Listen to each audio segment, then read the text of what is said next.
Hello, this is in response to Fierce Faith Inc. and I appreciate your Penn State scandal Occupy Herman Cain and Joe Frazier. I have to be quick about these things, and sometimes I'm not that great prepared, but if I don't do it at the time, then I'll never get it done. You know how that is. Anyway, I appreciate your response. You're well spoken, and I appreciate that. And a little cold here around Atlanta, Georgia right now, but this is the best place to film. So, first of all, I do appreciate your comments on that. I might not agree with you on everything, but I do want to say that specifically I want to talk to you about the Herman Cain situation. And I appreciate your, and also about the Occupy. I really agree with you that we ought to be, and encourage people to be peaceful demonstrators, because we might not agree with everything going on, but we should still do it peacefully and decently in order. I appreciate you saying that. The other thing is let me talk to you about the time frame that we're talking about, or the, the accusations coming forward on the Herman Cain situation. I know this is a very difficult thing to understand, but let me explain it this way. There's many reasons why people don't come forward, and I ask that we just be a little more maybe reasonable in this area, because a lot of people don't come forward for a lot of different reasons, but it doesn't necessarily negate the fact that it's true. And I know that you gave indication to that. But okay, let me explain. For instance, the girl recently that committed suicide in Texas, terrible situation. I don't even think she was yet through high school, if I understood it correctly. And this is a very sad state of affairs. And she did go to the police. And this is the point I want to bring to attention to this topic. The problem is people are going to the police. Same thing with the Jerry Sandusky situation.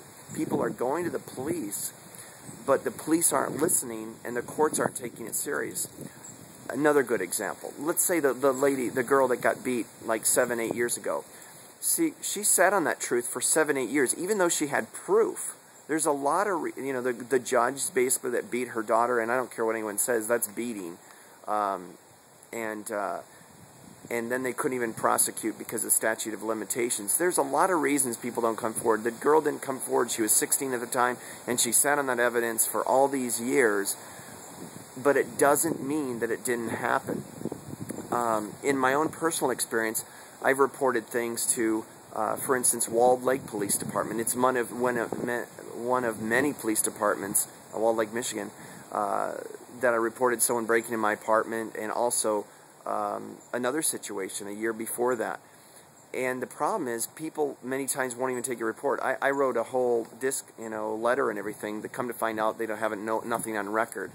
And then you ask the point, is it right to, record conversations that you have with police departments and proving your innocence and stuff? And then even if you do that, who's gonna believe you? I think the point that I'm trying to make is that let's not, like on the Jerry Sandusky situation, let's not put the blame on the people so much that they didn't come forward or they didn't do that, because I think people do come forward, but I think a lot of times the police won't listen. Like for the Jerry Sandusky thing, come to find out that people actually were coming forward, and then not even. They even heard confessions and stuff, and the police didn't do anything. So may I encourage us, I don't know if we need reform on the courts and the police departments, but I think if there's any laws that are pushed or people are held more accountable, I ask that the police departments are held more accountable, and the people themselves are let off the hook a little bit more, because we cannot put the responsibility of the people to enforce laws. We don't have the power to enforce a law, and we can only take it so far. I tried to go forward on many instances, and I will continue to go forward. One time, I'll give you a good example. One time I went forward to police in Valparaiso, Indiana. A person that later, there was a burglary that I had, and I ended up getting accused of my own burglary, and went to jail for it, took a lie detector. It was a terrible thing, and literally lost everything, and people are laughing, but there was a company called Tudor Carpet Cleaning, and this guy confessed to me that he would actually call up the police department and actually have his name's James Tutors from Valparaiso, Indiana, and he would call up the police and actually have the police, this one friend that he had at the police department, according to him, he would find women that he liked, and he would literally call the police department, and by their license plate, he would track them down. Now, in the process of me finding all this stuff out, this gentleman, I used to work for him, and he used to say how he, would do terrible things. Well, anyway, long story short, I believe this whole situation had to do with the burglary that I had, right? So I was kept busy defending my name. I ended up, and my enemies probably will be joyful to find out that I ended up being homeless and put on the street. So it's kind of hard to take up some of these things when you're on the street and homeless. And so there's a lot of reasons. Sometimes you just don't have the strength. Your spirit's broken and you don't have the strength to keep fighting this all the time. I don't have the strength to fight all the things that have happened to me. So what I've decided to do is I've decided to come forward and help support other people like the McCain, McCain. I hate when I do that. And some of these videos you'll hear me say McCain. I don't mean McCain. I mean Cain. Herman Cain. It's tough when all these names run together. Anyway, the Herman Cain situation. And if I cut off every video, I would probably never get anyone through. But my point is this. The Herman Cain situation. Herman Cain. This thing, I think, should be brought more in the open. And it doesn't matter. There's reasons why people don't come forward. And I just ask that we consider those reasons. And just be a little more patient with one another.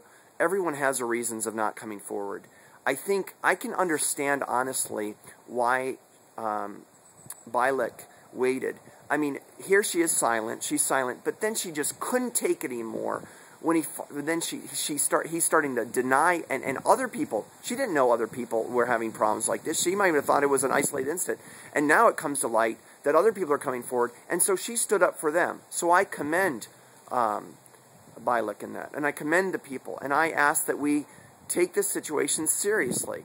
And I do think that he should, if he should repent, as you say, or whatever, if he's done it. I know you didn't say, but if he has done it. But then also, I honestly, I guess if he withdrew from it and turned another leaf, I guess he could still run for president.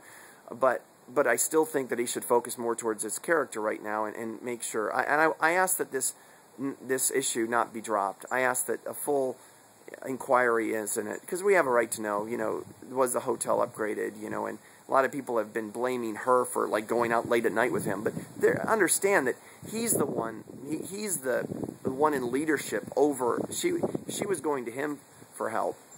She didn't expect this, obviously. She respected him. Sometimes we think too highly of people that we respect and we assume things. So anyway, thank you for listening, and thanks for letting this reply go through if you do. And I appreciate your comments and just a little more thoughts on why we might take longer sometimes. I hope this issue isn't too cloudy. I try to do the best response I can, but sometimes I have to get them out quick, otherwise I won't get them done. I'm sure you know how it is. Thanks for your time, and thanks for your channel. I appreciate it. Bye.